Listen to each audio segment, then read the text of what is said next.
Thank you for that, and thanks for coming, everybody. It is a real honor and a pleasure to be in conversation with Stephen Kotkin, author of this fast-paced, you'll get through it really fast. It doesn't look like it on first glance, and there's 2 more volumes to come, so you better get going now. So I have a few questions to start us off, and then we can open it up to everybody else. My first question is, I'd like, if you could, to talk about the historiography, the sort of background of this book that you've written, and who you feel you're writing against, because it's not a book that tells us. Okay, first, thank you for the invitation. I thank Emily and the Strand and my friend Eddie Sutton for this opportunity to speak here. I predate the internet, and I began to build my personal library before there was an internet, obviously. And there were 2 places that were instrumental in that. One was Mo Moskowitz's bookstore in Berkeley, where I was a PhD student, and the other obviously was here at the Strand. And I'm old enough to remember when there were other bookstores here in the neighborhood on 4th Avenue, which unfortunately are gone now, but impressively, the Strand keeps going. So it's a very big honor and to be a small part of this fantastic program you have here and just this bookstore. And yeah, so Keith, thank you for that very difficult question. I appreciate that you're here tonight. Keith, of course, is an author himself, and we look forward to his forthcoming blockbuster novel, which he is taking time off tonight from to sit here with me, so I appreciate that. You know, so we don't really have, in my view, people may disagree, but we don't really have a transcendent biography of Stalin. We don't have that one great book that everybody says, yeah, that's the one that really nailed it. We have a transcendent biography of Trotsky. We have Deutscher's 3-volume biography of Trotsky. Agree or disagree with Deutscher's point of view, it is just a lyrical, unbelievably well-written, fantastically captivating story of this shooting star Trotsky. But for the Stalin story, we have a couple. Boris Souvarine, who was punished by Stalin, expelled from the Comintern in the early 1920s, and took his revenge by writing a very good biography of Stalin, but it's 1935. And so obviously that's an early point in Stalin's trajectory. Still, though, may be the best in terms of understanding the character, but before the terror, before the World War II. There are a couple others that you know and maybe you've read, but the principal biography of Stalin that set the image of Stalin for the whole world was Trotsky's. And so this is a book that's against Trotsky's view. Not because I had some fight with Trotsky before I started this book, but simply because he is the guy who's in the way. Trotsky was a very talented person, but Stalin crushed him in the political struggle. And Trotsky was kind of never able to explain this sufficiently of how he lost that struggle with Stalin. And Trotsky's story of Stalin is, as you would expect, a belittling one. The regime is exaggerating Stalin, making him out to be a genius for all time. And Trotsky knew that Stalin was no genius, and he chipped away at that monumental Stalin. He just chipped a little bit too far for my tastes. But it's really, in some ways, the answer to Trotsky's story. But it's not just Trotsky. I mean, you know, as a person who hasn't read all the biographies and all the literature, but I was surprised reading this book at how intelligent Stalin was. That was a story that I hadn't been told. That he was first and foremost a writer, yes. Not something everyone knows. So it wasn't, I mean, Sukhanov, we were just talking back yes. there, you know, called him a gray blur, right? Yes, people underestimated Stalin. That's part of the story. You can't be in power for 30 years in a difficult part of the world, running the largest country in the world at the time, and be such a mediocrity as he was painted. You have to have some skill and some talent to get to that position, but even more importantly, to retain that position. So Stalin had tremendous skills, tremendous talents. He built a personal dictatorship inside the dictatorship. He did it piece by piece. He did it against others, not all of whom supported him. And then he ran that thing. You know, Stalin is the gold standard of dictatorships. I don't know any dictatorship where someone accumulated more power or exercised more power than he did. For better or for worse. Not the gold standard in a moral sense. Dictatorship already is not a moral category that I identify with. You know, if you're going to ask somebody to run the Strand, maybe he's not the guy. Maybe if you're going to need somebody to run General Electric in a global market economy, he might not be your guy.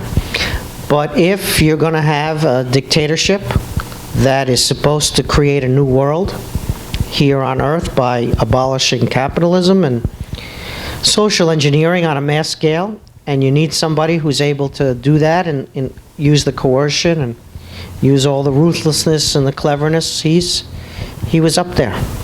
And were you surprised by how clever and talented he was as you started working on this?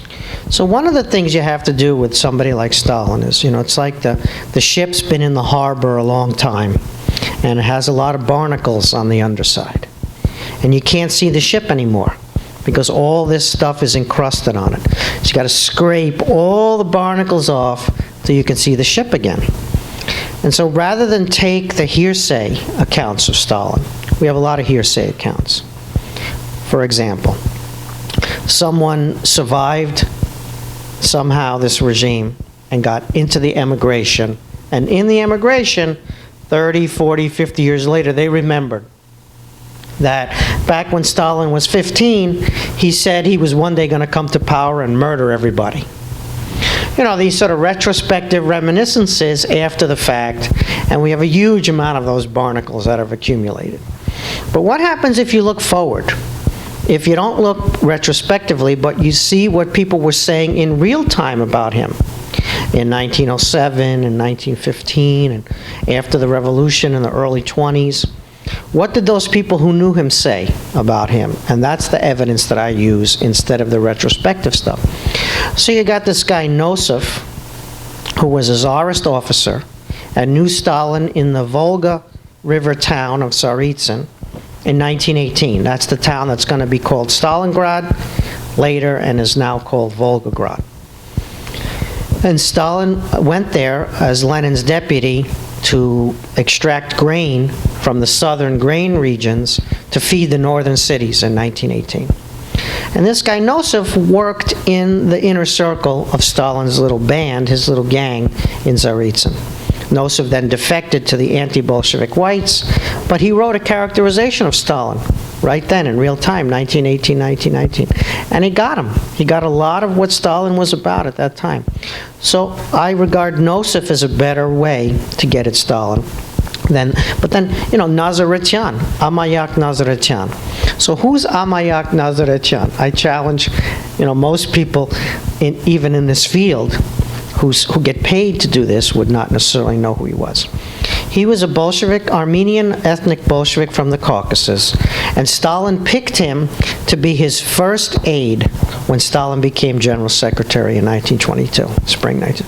He brought Nazaretian up from the Caucasus, plunked him down, you know, in Vozdvizhenka, where Stalin had his office, and put him in charge of running the personal secretariat.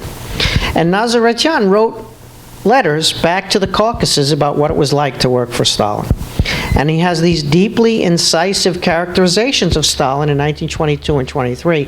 Nazaretian didn't last. He got caught doing some funky stuff that on Stalin's behalf, and Stalin had to dismiss him. There were elections, party slate elections to the party congresses, and those who voted for Trotsky, somehow those ballots got dropped in the garbage and weren't counted.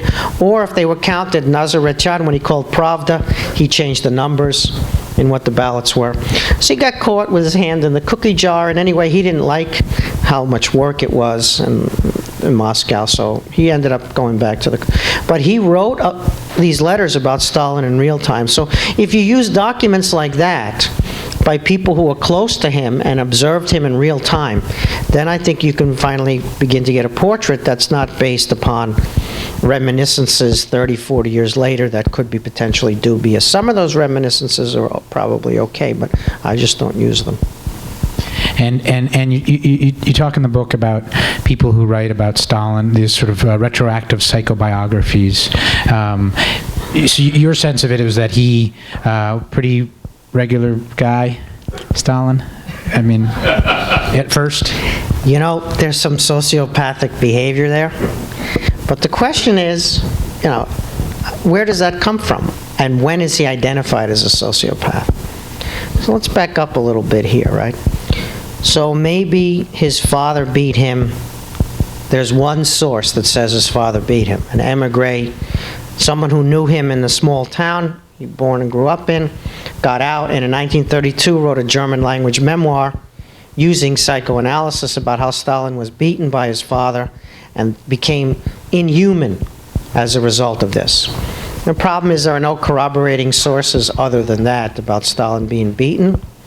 The other problem is my father beat me, and I haven't murdered 10 million people yet. So there's probably another explanation besides that his father beat him to the sociopathic behavior. You know, so let's remember, some people like psychoanalytical biographies. I don't, but some people like them. But, you know, let's say you have great artists, like pick your favorite painter, Picasso or whoever it might be. Or you have a great novelist. You pick, once again, your James Joyce or whoever it might be. And then you read a biography. And the biographer writes about, difficult relationship with the mother. The mistress, or the lack of a mistress, or some school teacher said a humiliating thing to them. And you think, Picasso's paintings? A lot of people the school teacher said negative things about, humiliated, but they didn't paint like Picasso. A lot of people had a mistress or failed to have a mistress. I'm in that second category. But, you know, I didn't write novels like James Joyce. So you read those kind of biographies of people who produce transcendent art, and you think, that can't be it. That can't be the explanation. Maybe that's a part of something there, but ultimately there's transcendent art. There's art that transcends the time period that they're in. And so Stalin, his dictatorship is a transcendent work of art in the political sense. No one has built a dictatorship, as I was saying, like this. And so how do you do that? Do you do that because your father might have beaten you, or is there something else going on? So instead of the psychoanalytic story, I widen the lens, I widen it very far, and I do Russian history. I put him in the sweep, the long, wide sweep of Russian history. And I do global historical processes to compare the Russian story to stuff outside Russia. And you get a picture of Stalin that begins to make more sense, in my view, because it's rooted in bigger stories than his childhood. His childhood was insignificant and not that bad. So, yeah, and it is one of the pleasures of this book that it widens out a great deal. The account of the First World War, I thought, was really enlightening, and there's something you say in there. Lenin began to think, looking at the murderousness and the senseless murderousness of the war. That a little bloodshed on behalf of a more just world might not be so out of line. It also made me think, I mean, reading about, every time I read about 1917, right, I always kind of root for the Bolsheviks to lose. And I think maybe, I'm reading it, and I'm like, maybe they're going to lose this time. They never do. But so my question is, you know, could 1917 have had a different outcome? And, you know, and the kind of corollary question, was it going to be a very violent outcome given the background of the war?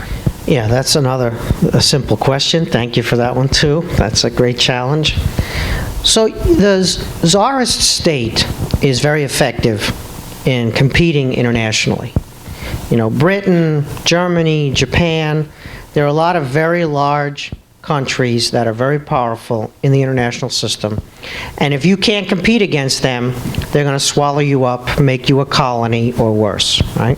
This is the brutal, unsentimental international order. Tsarist state is pretty good. Fiscal military state is competitive. They build the institutions, they have the army, they have an officer corps, they have engineering schools, they do the modern project. But they lost to Japan.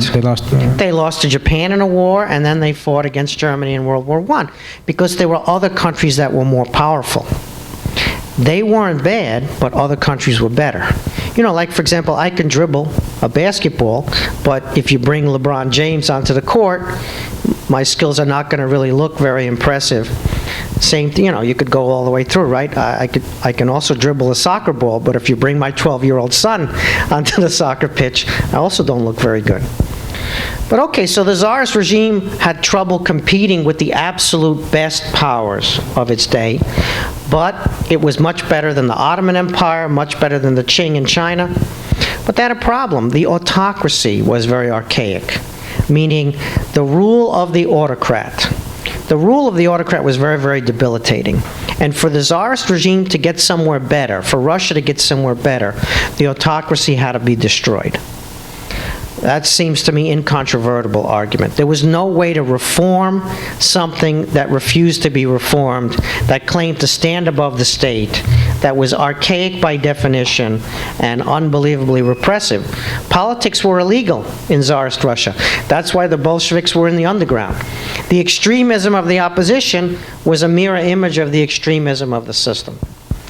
The Tsarist autocracy was destroyed in 1905, 1906, partly as a result of losing the war with Japan.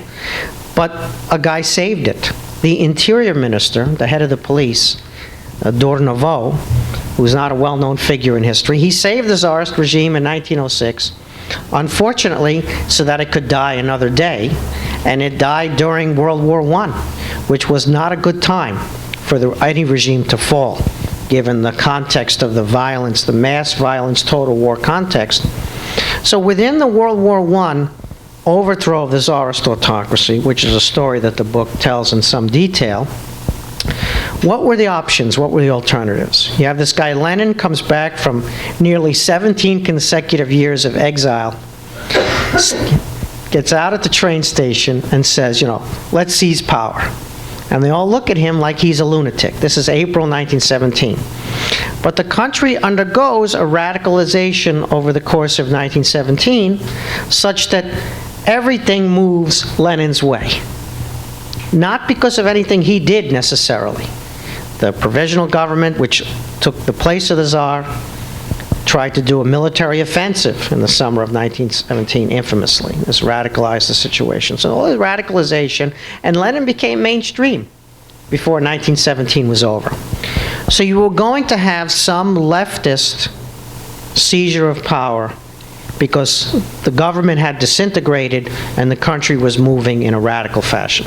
That's not unusual for revolutions to move to the left or to radicalize during the course of it. But all power to the Soviets, or people's power, wasn't Bolshevik monopoly. That's a separate story. You know, the Tashkent Soviet. Tashkent was the main city in Tsarist Turkestan, what we would today call Central Asia or Inner Asia. There was a seizure of power in Tashkent before the seizure of power in Petrograd, several days before. So it was moving to a people's power, all power to the Soviets already. But Lenin imposed upon that a militarist-like Bolshevik dictatorship. So the Bolshevik coup was not against the provisional government. The Bolshevik coup was against the Soviet. It was against the other leftists. And so that was not a preordained outcome. Some version of socialism, people's power, looks inescapable. But some version of Leninist Bolshevik monopoly looks entirely escapable. Unfortunately, it wasn't. And actually, one of the really interesting points in the book, which I had not really understood, is your explanation of why the right, which seems to have been so powerful or popular and so productive of, for example, the Protocols of the Elders of Zion, did not emerge as a political force because the autocracy refused to mobilize it. People talk about what were the alternatives to Stalin. This is an age-old conversation. That's where the Trotsky story comes from. There are other versions of the alternatives to Stalin. Most of the conversation about the alternatives to Stalin takes place within the Bolshevik story. What were the Bolshevik alternatives to Stalin, like Trotsky or Bukharin? So this book talks about the non-Bolshevik alternatives to Stalin, which were a kind of national socialism or right-wing socialism or right-wing populism. In almost every single peasant country, that's what you got. You got conservative peasants who are monarchists or authoritarian in their political outlook, religious often, sometimes but not always anti-Semitic, and these are the forces of order.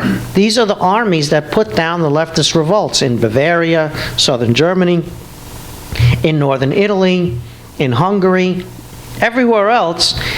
There is a right-wing forces of order version within the chaos.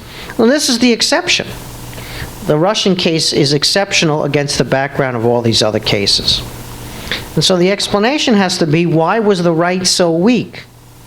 Why was there no right-wing version that went toe-to-toe with the leftists, claiming socialism the way that the Italian fascists were able to claim it, the way that the German Nazis, the Nazi Party, was able to claim it?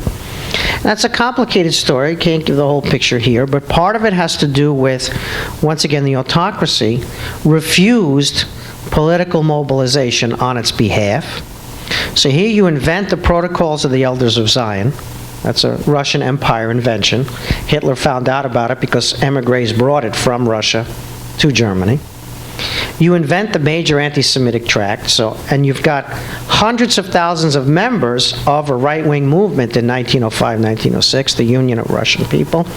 So you have a kind of proto-fascist movement, or at least a right-wing reactionary populist movement, which is very widespread. It's bigger than the leftist movement in 1905, 1906. But like I say, the Tsarist regime refuses.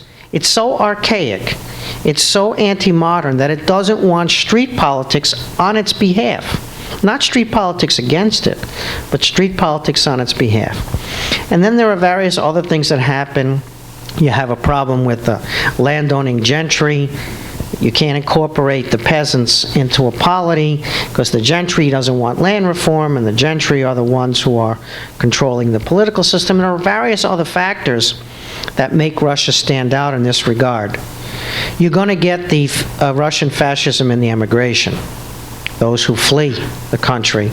But there is a proto-fascist moment in Russia that's lost, and that was one possible alternative to the leftist Stalin regime. It's not a happy alternative. We're not saying it's a superior alternative necessarily.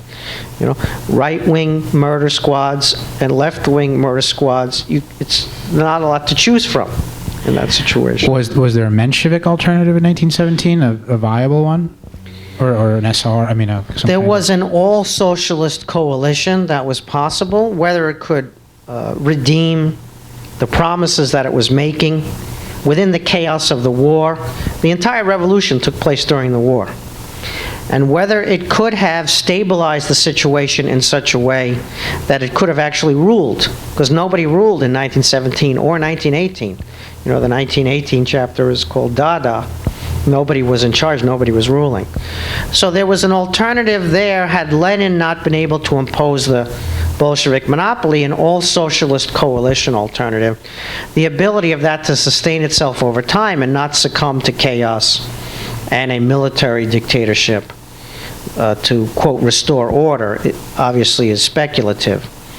But you know, the political system in 1917, it's very interesting because you have the vast majority of people, 100 million plus, are peasants or nomads, and they're not part of the political system. But what happens? When they go to war, total war, World War I, they have a 15 million person army. The 15 million person army sucks the people out of these villages from 11 time zones out of the steppe and out of these remote villages and puts them in a single organization called the army. And this army then, while the Tsar is pulled down during the war, becomes politicized and becomes a kind of civic education machine. But the civic education they're getting is a leftist one. And so you have 15 million people who are armed and now discussing politics, mostly in land distribution, socialist fashion. So that's something nobody foresaw. When the generals convinced the Tsar to abdicate, they did so to try to stop the revolution, but of course they legitimized it. So this is the story how somebody like Stalin from Nowheresville, from the periphery of the empire, from a very poor family, right, how he could get anywhere near power and scheme and connive his way, into the inner circle through Lenin's patronage and begin to take advantage of the situation and prove himself to be better than the others who had similar ambitions. So yes, to get back to Stalin, the great argument throughout the 20th century was, was Stalin inevitable after Lenin, right? Did Lenin inevitably lead to Stalin? Obviously, Trotsky is one option in which it could have gone. Where do you come down on that? Yeah, so most authoritarian regimes are failures. Authoritarianism is hard. We've discovered, again, for those who didn't know, that building a democracy, including in a country abroad, is a very difficult proposition. Democracy doesn't just happen, it has to be built and sustained. You can look at the Middle Eastern tragedies, and you can see this very clearly, recent ones. Authoritarian regimes also have to be built.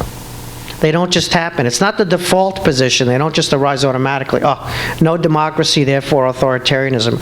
Hitler built his dictatorship. Stalin built his dictatorship within the Leninist dictatorship.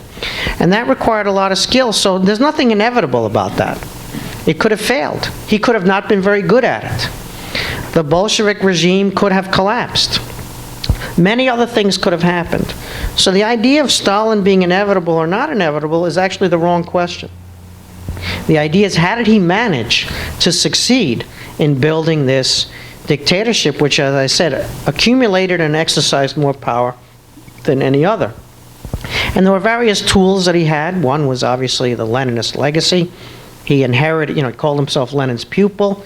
The others made themselves out to be Lenin's equal. Trotsky could never call himself Lenin's pupil. He was always writing pamphlets about how he had corrected Lenin in their conversations. Stalin was much smarter than that. He would write about how Lenin was correct and Stalin implemented his orders. He was Lenin's pupil. There was the ideology of building a new world, a heaven on earth, paradise here, here and now. That was obviously galvanizing and mobilizing.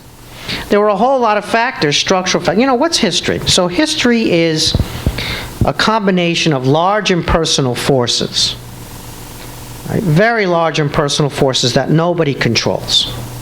So, for example, the international price of grain, or your geography. If you get the Atlantic, the Pacific, Canada, and Mexico, you got one possibility for superpower status, as opposed to if you get Nazi Germany, Hirohito's Japan, and the Muslim Middle East, and then the frozen Arctic as your other geography. So there's all these large... You're better off with the Atlantic, Pacific, and Mexico and Canada, right? That's what I would pick if I had first picked, on the schoolyard for where you want to pick teams up. So you have this story of large impersonal forces, and I call that the landscape of possibilities. And then you have historical agency. People inside that landscape making choices and doing things. It's very rare that they create the opportunities, but they either seize or fail to seize the opportunities. Strategy is not about thinking through, like chess, everything that happens. It's about perceiving an opportunity and seizing it on your behalf. In the improvisation, in the chaos. I think it was Mike Tyson used to say, Mike, did you have a plan for the fight? He said, yeah, I had a plan, and then I got punched in the face. And then he's improvising how he's going to fight the rest of the time, right? But that improvisation, some people see opportunities that they seize, which they didn't create, and make the most of it. So Stalin is a strategist in that sense. Trotsky and the others failed to perceive the opportunities, let alone to seize them. When things happen that are unexpected, when somebody else makes a decision, whether it's Mussolini or whoever it might be on the outside, when the price of grain on global markets goes up or down, right? This changes the structural landscape for the actors who are in it. And then your actions influence the options for others. Whether you seize or don't seize those opportunities changes what others can do. So that's history. So we have to paint history that's very surprising, where you don't see everything coming beforehand. You see unintended consequences, perverse consequences, but then you see some people being able to master these unexpected, surprising situations and to ride them really far, and to impose a new structural landscape on others. And Stalin is a figure on that level. Can I do one more question, and then we'll open it up? Okay. I just want to bring us up into the present. I could not help, while reading the book, I couldn't help but draw various parallels to the present situation, and I'm sure you've been asked this a lot, but I don't mind. I will ask again. I mean, so in which ways? So you had a period where Russia went through, just as during the war, just as leading up to 1917, a period of chaos and defeat and humiliation, and then someone came along who began to rebuild the state, who has begun to curtail civil liberties. It's happening as a sort of gradual process. What do you think? Yeah, so collapse is not a good starting point. I would rather institutions got built not after a monumental collapse. So that's been a big problem in Russia. They get started on a new project only as a result of some monumental collapse, and then the shards of the old order become the building blocks of the new. So there are two long-term tendencies that we can see that are discussed in the Stalin book, Volume 1, that goes through 1928, and that apply, I think, to the current situation in Russia. One is the yearning to build a strong state. Constantly talking about, we need a strong state, we need a strong state. There's some kind of chaotic situation, there's the collapse, there's some feeling of insecurity. Build a strong state. The act of building a strong state leads to personalistic rule. And it happens time and time again. Tsarist regime is like this, Stalin's regime is like this, and Putin's regime is like this, right? How it is, it's very paradoxical that in striving to build a strong state, you end up with personalistic rule, because personalistic rule is not a strong state. Personalistic rule is just as chaotic, and no one individual can do all the things that need to be done on a daily basis in a central. That's one. The other thing that happens is the rediscovery that Russia is not just an ordinary country. It's a providential power. It's a special country. It has a special destiny, special mission in the world. It's exceptional. And this rediscovery of the exceptionalism leads it into a situation of self-isolation. And so you get the personalistic rule that comes out of the strong state yearning, and then you get the providential power, self-isolation, exceptionalism, and these become mutually reinforcing tendencies. And the personalism and the exceptionalism push the personalism farther and push the exceptionalism farther. And this is a spiral that unfortunately they're in right now for complicated reasons. This is obviously a simplified answer to your important question. And the paradox is you waiting for the person to get you out of the personalistic rule. You're going to wait a long time for that. Anyway. Great. Okay. Thank you so much, Stephen and Keith. At this point in time, we'd love to open up the floor to a couple of audience questions. We do still have a couple of minutes in our program for the evening. I'll bring you a mic in the back. Thank you. There you go. Yeah, I want to cover, I guess, three particular areas on Stalin's rule. On the question of political power and taking power by the Bolsheviks, it seems to me that the biggest variable was the question of the war. The fact that the Russians did poorly during the war and they were looking to get out. And I think the Mensheviks were just they really weren't addressing the question properly, and that allowed the Bolsheviks to deal with it. And of course, they couldn't recover unless the war question was resolved. But my question also has to do with the development questions, because the issue of whether Stalin was necessary, because during that period of time, of course, there was the militarization process, and then there was the new economic policy that came about as a result of the ultra-leftist period. And then there's some transformation from the NEP towards collectivization. And I wanted to know whether or not collectivization was necessary for industrialization, because I guess that was the motivation for it. And how was it done? Because Mao tried to do the same thing and he failed. And the third point was the issue of the question of the fact that Stalin obviously was trying to build something special, trying to build something different. And in relationship to the Third World, he was actually helping Third World against colonial oppression. And what's your response to that, as opposed to the right wing? That's it? Just those 3 giant questions? Don't you got more? That's it. We only got 20 minutes. Yes, so those are all very large, and brief answers are not going to do them justice. One of the reasons that this volume 1 has as many pages as it does is because I try to answer all of those questions in the book. But you know, everyone went through the war. The war was bad for every country. There were other losers besides Russia in the war, and one of them came out of Bolshevik dictatorship. So the war is obviously very, very important, but there are other factors besides the war, and you need to put in ideas and ideology. You can't explain this regime and the outcome without the ideas. And that brings you to collectivization. So it's never necessary to murder millions of people. Never necessary. And, you know, the only part of the book where I get a little bit angry at the other authors who precede me is when I'm talking about their views on collectivization, including the ones who said it was necessary.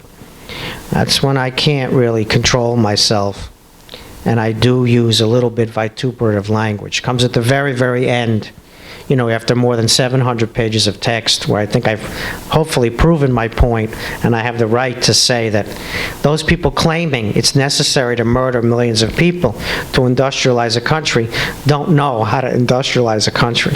Many countries manage to industrialize without murdering, especially murdering their most productive people. That's very unusual. It's a big, long story. It's very complicated. It has to do with the fact that, you know, these people were communists. If you look in the secret archive, you know, finally we got into the secret archive. Documents declassified, the regime opens up, it collapses, the archives open up. What do we find?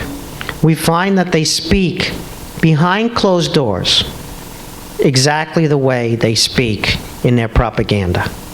They talk about class warfare, kulaks, that is rich peasants, the bourgeoisie, finance capital, imperialism, when they're in a small group and nobody else is around and they're hashing things out.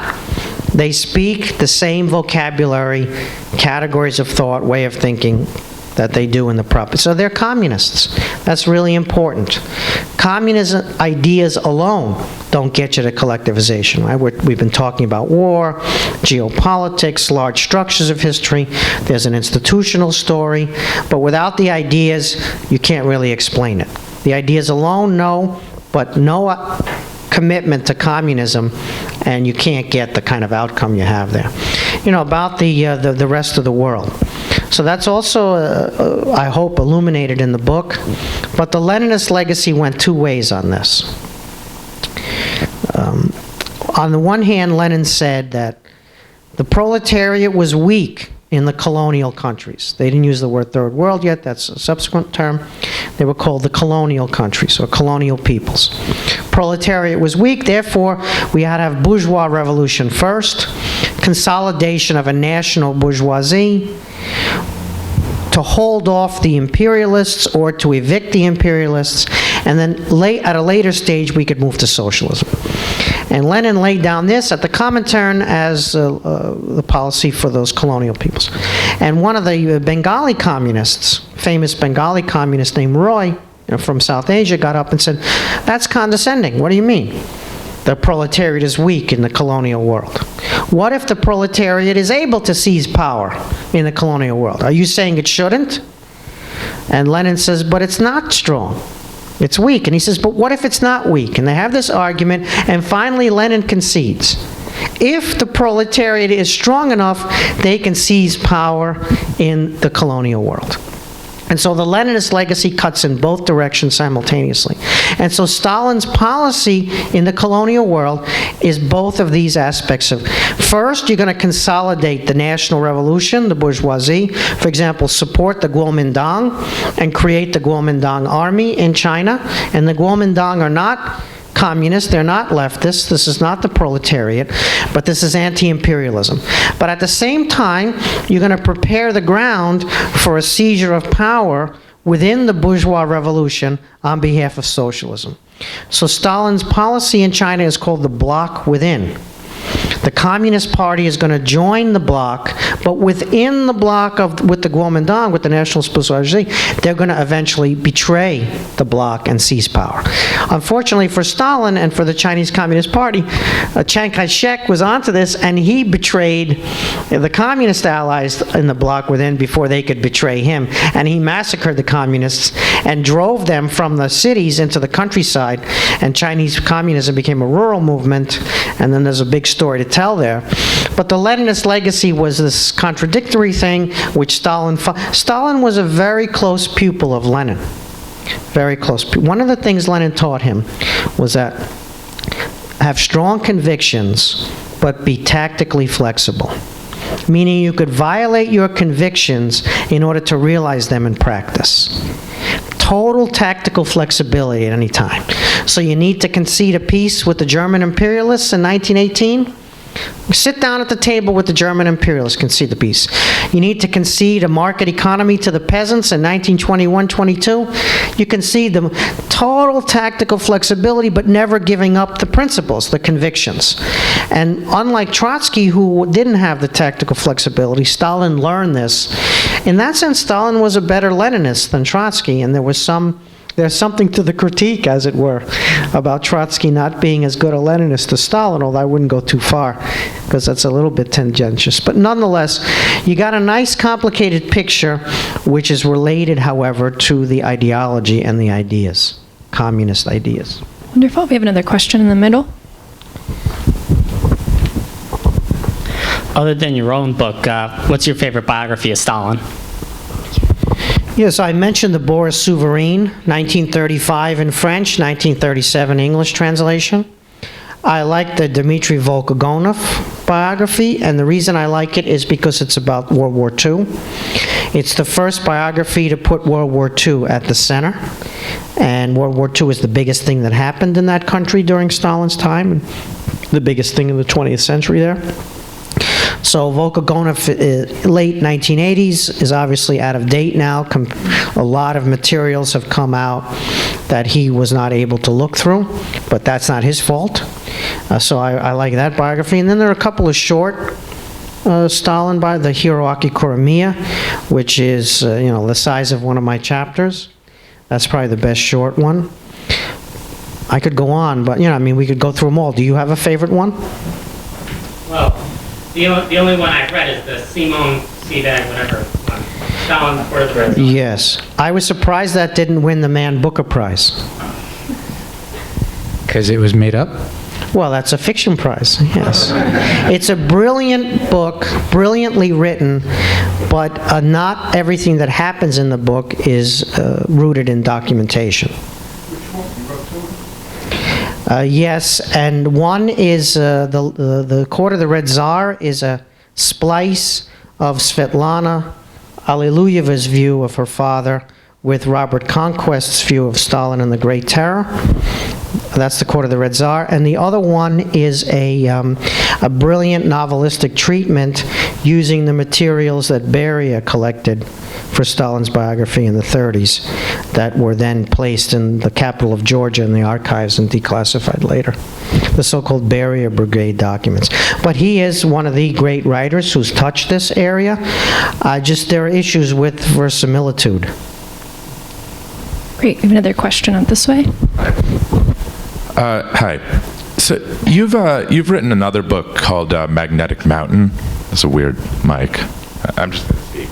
You've written a book called Magnetic Mountain, which portrays Stalinist civilization. I think that's your term. It's been a while since I've read it, but and it kind of details through this one city, Magnitogorsk, that was built from scratch under Stalin as a steel town. It details the development of an entire brand new way of life. I mean, it's the industrialization that was alluded to earlier, but it's much more totalizing than that, and it's a way of life that you can find all over the former Soviet Union and now, or some shadow of it. It's a fascinating book. What you've described here seems more focused on Stalin as a political actor, as the master dictator, as a guy who's expert at kind of seizing power, seizing opportunities, neutralizing enemies and stuff, which strikes me as almost an entirely different skill set, an entirely different way of understanding Stalin the man. I was thinking, I don't want to get too much into Putin, but I was thinking in the context of Putin that he seems very good at the skill set you're describing, that, you know, so far, we'll see how it works out, but, you know, the seizing and maintaining power, the neutralizing enemies, but he doesn't seem to have this broad aspiration for transforming every facet of Russian society. He seems more indifferent to that. So how would you, in your studies of Stalin, how would you, and with the Magnitogorsk book, how would you reconcile these two fantastically different ambitions, and which one do you think gets us closer to understanding what Stalin was really all about? Yeah, so I did write a previous book, Stalin Phenomenon from the Street Level, a total history of one town, which had, you know, between 170,000 and 200,000 inhabitants. So it's politics, society, economy, culture, street level view of the Stalin phenomenon. The regime was a black box at that time. I didn't know what was going on at the top of the regime. We didn't really have good documentation. It was not easy to study. There were a lot of books written about it, but the books were speculative or limited. Not because the authors were bad, but because the materials were under lock and key.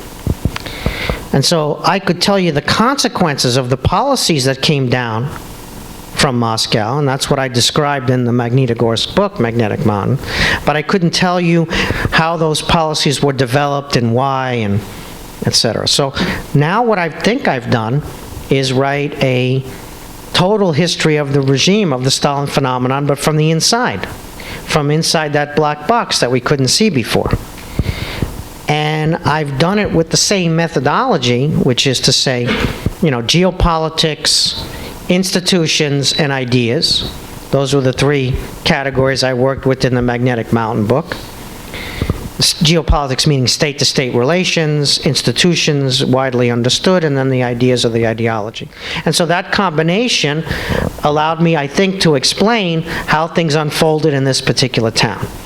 And now I'm using that same tripartite methodology, in my view, to do the whole regime, you know, from Stalin's office, essentially. And you know, succeeding or not succeeding, we'll see, but the ability to do that is a result of the declassification of the documentation. But on your point about, you know, Putin doesn't seem to be trying to engage in massive social engineering. Well, yeah, that's right.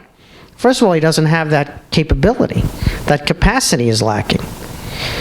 And secondly, he doesn't have the same ideas or vision that Stalin had, right? Essentially, there's been no ideas of motivating, generating Russian regime behavior since the collapse of the Soviet Union until very recently. Very recently, they hit on a package that is working for them, but is not a social engineering transformation package, and that has to do with anti-Americanism, which is the single most globally resonant ideology. Anti-Americanism is pervasive in China, not just Russia, Iran, Turkey, Germany. And anti-Americanism is very, very powerful, resentment at American power. You throw in social conservatism, which is also a global phenomenon, and is also dominant in China, Iran, Russia. You know, like socially liberal stuff is there, but it is a minority view in all of these countries. And so the combination of anti-Americanism and social conservatism gives you some meat to the Russian exceptionalism, providential power, right?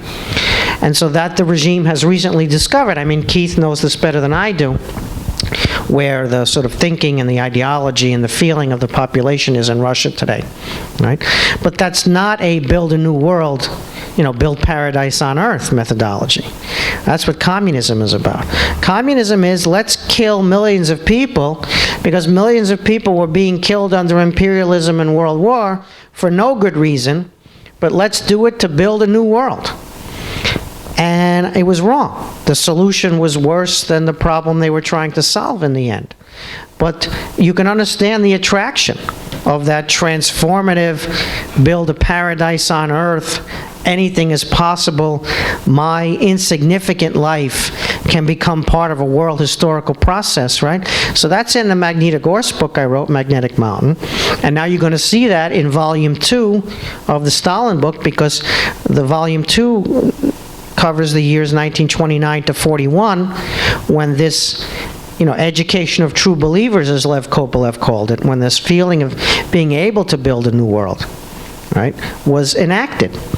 And so, I don't know if personally don't see any discrepancy between what I did in the earlier book and what I'm doing now, but, that's up to readers to decide.